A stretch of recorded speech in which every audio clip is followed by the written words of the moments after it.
Assalamualaikum warahmatullahi wabarakatuh. Terima kasih atas kesempatannya. Kami dari kelompok 1, terdiri dari saya Fajar Rizky, kemudian teman saya Iqbal Caraka Altino, dan satunya lagi adalah Mas Reska Nugroho Sudarto. Kali ini kita akan sedikit membahas mengenai blockchain. Selanjutnya, ya di sini sebenarnya blockchain itu apa sih? Pertama kita harus mengetahui sebuah teknologi buku besar bersama yang memungkinkan setiap peserta dalam jaringan bisnis memiliki sistem pencatatan atau bisa disebut ledger. Blockchain pada dasarnya adalah buku besar yang tidak dapat diubah dan terdistribusi. Blockchain merupakan infrastruktur ekonomi baru yang memungkinkan catatan dan perekaman data transaksi tetap dapat dipertahankan. Kemudian, blockchain adalah sebuah kerangka matematis yang dirancang untuk menyimpan data dengan aman dalam suatu cara yang amat sangat tahan terhadap pemalsuan. Next.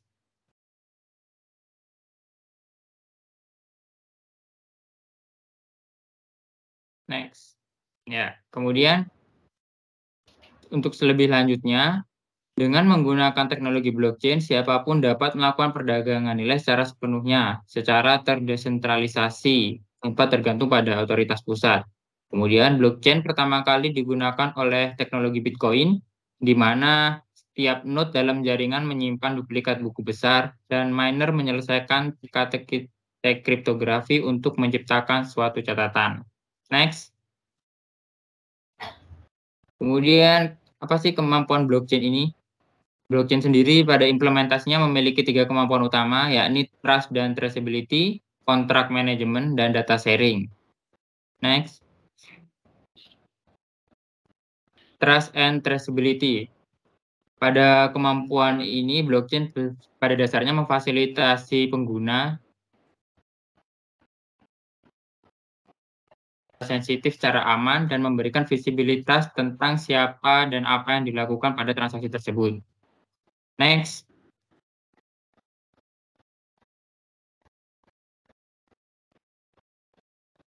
Next.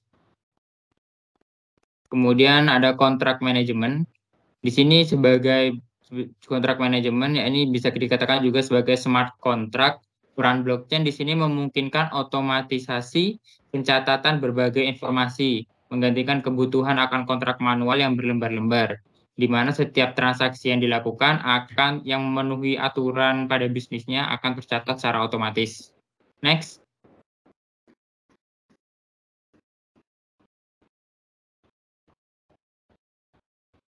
Next.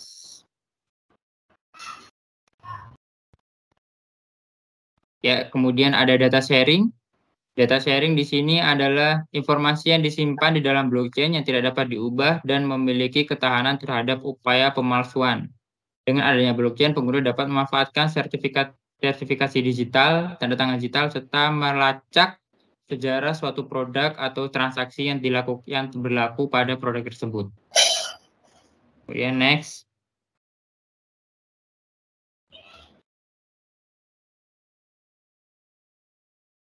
Kemudian ada validating dan mining transaction. Di sini saya akan sedikit menjelaskan bagaimana proses blockchain terjadi. Jadi alur pertamanya adalah untuk suatu transaksi tersebut perlu dilakukan fase validitas, di mana pengguna perlu menambahkan tanda tangan digital seperti yang disebutkan sebelumnya pada setiap transaksi yang akan dilakukan. Kemudian setiap node pada satu jaringan blockchain akan memverifikasi transaksi yang telah dibuat oleh user yang menggunakan tanda tangan tersebut. Kemudian transaksi tersebut akan didaftarkan pada antrian. Untuk selanjutnya, transaksi tersebut, node tersebut akan divalidasi oleh node-node yang terhubung pada jaringan tersebut, di mana blok baru akan dipublikasikan dan ditambahkan ke dalam blockchain oleh node penambang.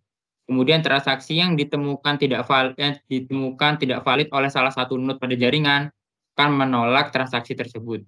Jadi dapat dilihat pada gambar ini, transaksi pertama pada blok N akan yang menggunakan hash of blok N1.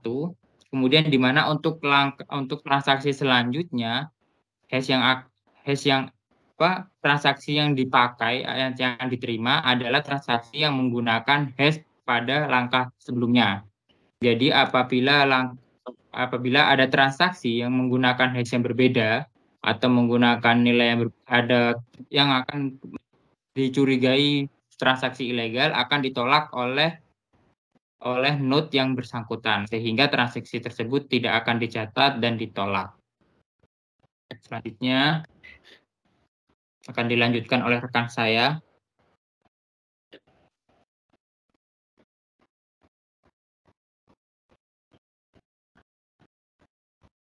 Next. Oke, principle of blockchain itu terdiri dari 3. Yang pertama adalah distributed atau disebar, yang kedua adalah share, dan yang ketiga adalah immutability atau tidak dapat dirubah. Next.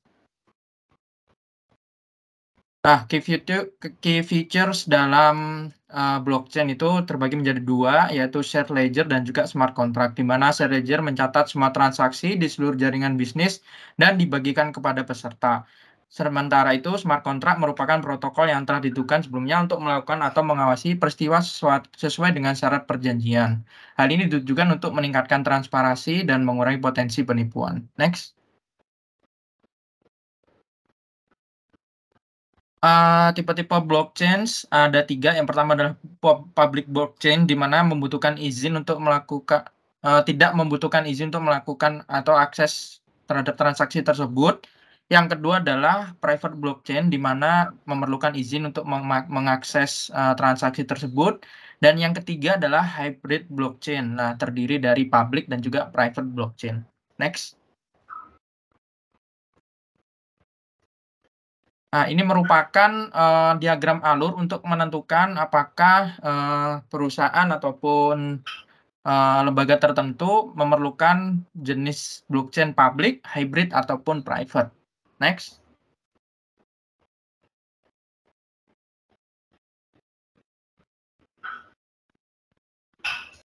Public chain for business itu terdiri dari 4. Yang pertama adalah share ledger yang sudah dijelaskan tadi, smart contract, privacy, dan juga validation yang digunakan untuk semua pihak menyetujui transaksi yang diverifikasi oleh jaringan. Next. Blockchain pada ERP itu dianggap sebagai yang paling cocok adalah menggunakan jaringan terdesentralisasi seperti gambar yang ditunjukkan pada slide selanjutnya. Nah, ini merupakan contoh desentralisasi blockchain. Selanjutnya akan dijelaskan oleh Reska Nugroho. Next. Blockchain dan efisiensi dalam proses bisnis, di mana dia akan melakukan otomatisasi proses bisnis, di mana blockchain memungkinkan otomatisasi proses bisnis dengan menggunakan smart contract. Kemudian blockchain eliminasi duplikasi data, di mana jaringan bisnis memiliki hanya satu kopi data yang dipercaya. Manfaat blockchain untuk perusahaan: mengurangi biaya dan kompleksitas, meningkatkan kemampuan discoverability, pencatatan data yang dapat dipercaya, dan proses bersama yang dapat dipercaya. Manfaat blockchain untuk keuangan: transparansi dan akuntabilitas, di mana memungkinkan transparansi yang tinggi dalam pelacakan dan verifikasi transaksi. Kecepatan transaksi: proses transaksi dapat dipercepat karena pembentukan blok dan konfirmasi dapat terjadi lebih cepat tanpa melibatkan pihak ketiga atau proses manual yang rumit. Kemudian pengecilan biaya: mengurangi biaya administratif dan biaya pihak ketiga dengan menghilangkan perantara atau lembaga keuangan tambahan dalam proses transaksi. Keamanan: menggunakan teknologi kriptografi untuk mengamankan transaksi, menjadikannya sulit untuk dimanipulasi atau diretas. Manfaat blockchain untuk supply chain: yang pertama, dapat diverifikasi, mencegah pihak manapun untuk mengubahnya. Efisiensi melalui transparansi yang lebih besar. Kemudian konsumen dapat melakukan pembelian dengan informasi yang jelas, dan pemerintah mendapatkan informasi.